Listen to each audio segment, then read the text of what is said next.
Born into a working-class family in New Zealand, Bruce McLaren faced physical setbacks from a young age, but refused to let them define him. With a deep love for cars and racing, he rose from humble beginnings to become one of the greatest names in motorsport history. This is the story of how a poor boy's dream and relentless drive created one of the most successful racing teams in the world.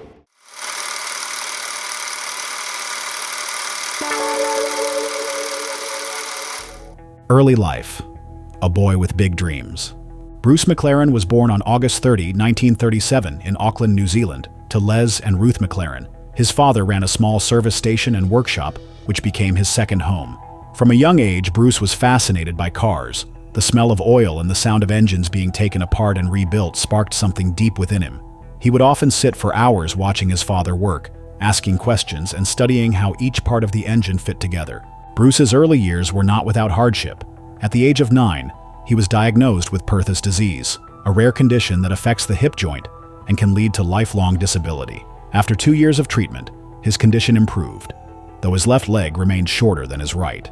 Walking with a slight limp, Bruce knew he would never have the physical strength of other racers. But he also knew that success in racing wasn't just about strength, it was about strategy, precision, and understanding the machine. As soon as he was strong enough, Bruce returned to his father's workshop, determined to turn his knowledge into action. His early struggles had given him not only technical knowledge but also mental toughness, a trait that would define his racing career and the birth of the McLaren legacy. A growing love for racing. Bruce McLaren's fascination with cars quickly grew into a deep love for racing. But he wasn't content with just watching. He wanted to build and drive cars himself. At the age of 14, Bruce built his first go-kart using spare parts from the garage. It was rough and simple, but Bruce's natural talent for engineering was already visible. He modified the kart's engine and frame to improve its speed and handling. His first test drive ended with him crashing into a fence, but instead of being discouraged, Bruce immediately began working on adjustments to improve the balance and control. It was clear that he wasn't just another boy who liked fast cars. He had a mechanical intuition that few possessed. By the time he was 16, Bruce entered his first official race in a hill climb event. He competed in an Austin 7 Ulster, a small but nimble car that his father helped him prepare. Despite his inexperience, Bruce's performance stunned the other competitors. His smooth handling, quick reflexes, and ability to read the road gave him a competitive edge. More importantly, Bruce showed a deep understanding of how the car responded to different conditions. He would come back from each race with detailed notes on how the car could be adjusted to improve its performance. Bruce's natural driving ability quickly gained attention in the local racing community. He moved on from hill climbs to circuit racing, competing against seasoned drivers twice his age. His father saw his potential too, and realized that his talent deserved a bigger stage. In 1957, Les McLaren entered Bruce into the New Zealand Grand Prix, a major event that attracted top drivers from around the world. Bruce, still a teenager, found himself racing against some of the biggest names in motorsport. Though he didn't win, his performance was remarkable. He held his own against experienced international drivers and finished ahead of many seasoned competitors. This race marked a turning point for Bruce. He had proven that he wasn't just a local talent, he was ready for the world stage. Entering the racing world. Bruce McLaren's impressive performance in the New Zealand Grand Prix did not go unnoticed. Among the spectators was Jack Brabham, the Australian Formula One driver who had already made a name for himself in the racing world. Brabham was impressed not only by Bruce's smooth driving style and technical understanding, but also by his calm demeanor under pressure. After the race, Brabham approached Bruce and offered him the chance of a lifetime, an opportunity to race in Europe, the heart of the motorsport world. In 1958, at just 20 years old, Bruce packed his bags and left New Zealand with little more than his racing gear and a fierce determination to succeed. He joined Brabham's Cooper racing team as an apprentice driver and mechanic. At the time, Cooper was known for its innovative rear-engine designs, which were starting to revolutionize Formula One. Bruce wasn't just learning how to race, he was getting a first-hand education in cutting-edge race car engineering. His breakthrough came in the 1958 German Grand Prix, where he earned his first points in a Formula One race, a remarkable achievement for a rookie. Then came the race that would change his career forever. In 1959, at the United States Grand Prix at Sebring, Bruce became the youngest driver ever to win a Formula One race at the time, just 22 years old. His victory was not a fluke. Bruce had shown remarkable composure, reading the race conditions perfectly and executing flawless overtakes. His understanding of tire wear, fuel load, and car balance gave him a strategic advantage over more experienced drivers. Bruce's victory catapulted him into the spotlight. He was no longer seen as just Jack Brabham's protege. He was now a rising star in his own right. Over the next few years, Bruce continued to deliver strong performances with Cooper, securing podium finishes and establishing himself as one of the most promising young drivers in the sport. But he was never satisfied with just driving. He wanted to understand why some cars were faster than others. He spent as much time in the garage with the mechanics as he did on the track, studying how adjustments to the chassis, suspension, and aerodynamics affected performance. By 1963, his curiosity and drive for perfection had grown into something more ambitious. He began to wonder why he was helping others build fast cars when he could build his own. Bruce envisioned a car designed not just to be fast, but to be adaptable, a machine that could be adjusted to different track conditions and driver preferences. That year, he made the bold decision to leave Cooper and start his own racing team. With a small group of engineers and mechanics, Bruce founded McLaren Racing in a small workshop in England. His goal was simple but ambitious: to build the fastest, most innovative racing car in the world. Bruce wasn't just building a car, he was building a legacy. The journey to the top would be filled with challenges and setbacks, but his early experiences had prepared him for the road ahead. He knew that success in racing wasn't just about speed, it was about precision, innovation, and resilience. Setbacks and challenges. Starting his own racing team was a bold and risky move for Bruce.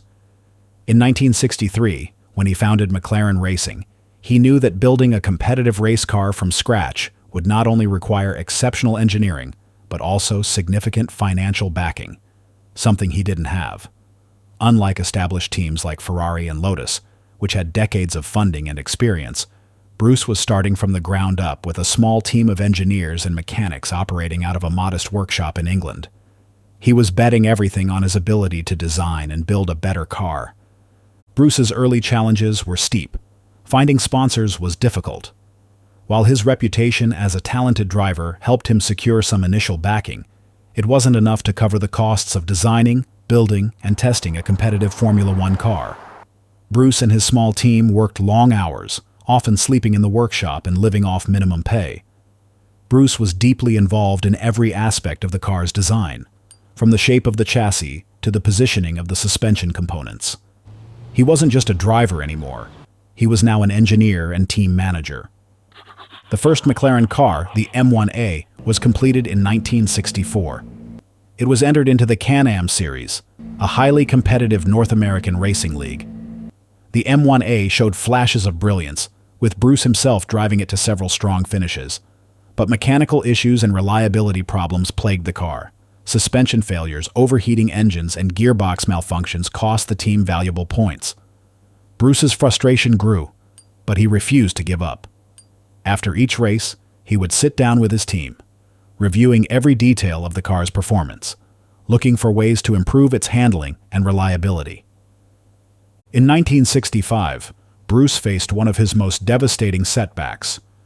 During testing at the Goodwood circuit, one of his cars suffered a catastrophic brake failure, causing a high-speed crash. Bruce emerged from the wreck with minor injuries, but the damage to the car and the team's morale was severe. Financial pressures mounted as sponsors began to question whether McLaren could ever become a serious contender. Bruce had to make a tough decision: cut back on development or push forward and risk financial ruin. He chose the latter.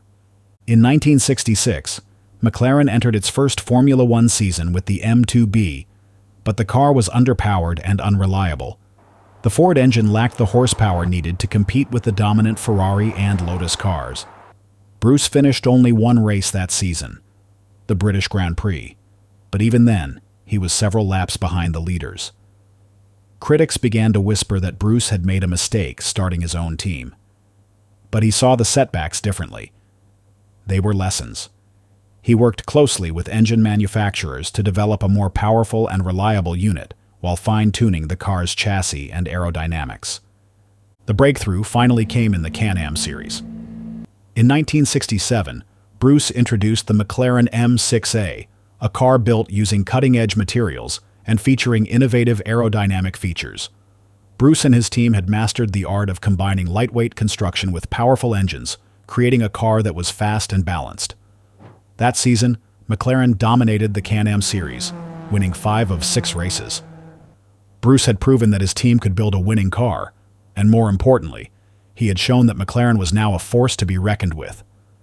Still, the road in Formula One remained difficult.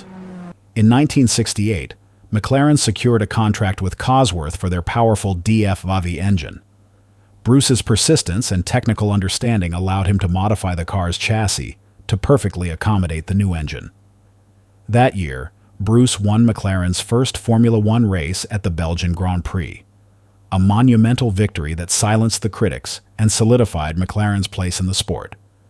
Bruce's setbacks had been brutal: financial troubles, mechanical failures, and near-fatal crashes. But each failure taught him something. His ability to analyze and adapt gave McLaren the edge over more established teams. His resilience became the foundation of McLaren Racing's identity, a team built not just on speed, but on relentless problem-solving and innovation. The challenges Bruce had faced hadn't broken him. They had shaped him into the leader and visionary who would soon change the face of Formula One. Rising to fame, McLaren's ascendancy. After Bruce McLaren's victory at the Belgian Grand Prix in 1968, McLaren Racing began to emerge as a true powerhouse in the racing world. The win wasn't just a lucky break. It was a clear sign that McLaren's approach to car design and race strategy was working. But building a competitive car was only half the battle. Bruce now had to prove that McLaren could sustain success at the highest level of motorsport. In 1969, McLaren introduced the M7C, an evolution of the M7A. Bruce and his engineers focused on improving the car's balance and handling, working closely with Cosworth to enhance the DFV engine's performance. The results were immediate. Bruce and his teammate, Denny Hume, a fellow New Zealander and former Formula One world champion, began consistently finishing in the top 5. While McLaren didn't win the championship that year, the team had established itself as a serious contender, earning respect from rival teams and the racing press. At the same time, McLaren was dominating the Can-Am Series in North America. The McLaren M8A, introduced in 1969, was a masterpiece of engineering. Powered by a massive 7-liter Chevrolet engine and featuring a refined aerodynamic design, the M8A was virtually unbeatable. Bruce and Hume swept the 1969 Can-Am season, winning all but one race. McLaren cars weren't just fast. They were works of art, designed with a level of precision and attention to detail that few other teams could match. The McLaren team's success in Can-Am gave them financial stability, which allowed Bruce to invest more resources into their Formula One program. In 1970, Bruce introduced the McLaren M14A, an updated Formula One car designed to build on the success of the M7 series. His meticulous attention to detail was evident in every aspect of the car's design. He had developed a new suspension system to improve cornering stability and worked with Goodyear to create tires that could handle high-speed cornering without overheating. Bruce was not only a brilliant driver, but also a gifted test driver. He could sense even the slightest imbalance in the car and knew how to translate that into mechanical adjustments. But 1970 would prove to be a year of both triumph and tragedy. Early in the season, Bruce's performances in Formula One were strong, with consistent finishes in the points. The McLaren team was finally on the verge of breaking into the elite tier of F1 competition. Then, on June 2, 1970, tragedy struck.